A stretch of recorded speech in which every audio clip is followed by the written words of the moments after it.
భార్యాభర్తల సమస్యలకు నాలుగో కారణం ఏంటంటే పిల్లల ముందు గొడవ పడడం, పిల్లల ముందు ఒకరినొకరు విమర్శించుకోవడం, భార్య భర్తను, భర్త భార్యను తమ పిల్లల ముందు ఒకరినొకరు మాటలు ఆడవడం వల్ల, గొడవ పడడం వల్ల పిల్లల దగ్గర తక్కువ చేయబడ్డామన్న భావనతో ఒకరినొకరు పిల్లల దగ్గర తప్పును చెప్తూ ఉంటారు.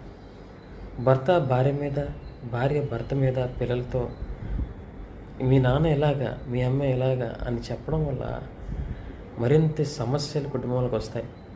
మీరు గొడవ పడాలనుకుంటే మీ యొక్క గదిలోకి వెళ్ళి తలుపులు వేసుకొని గొడవ పడండి.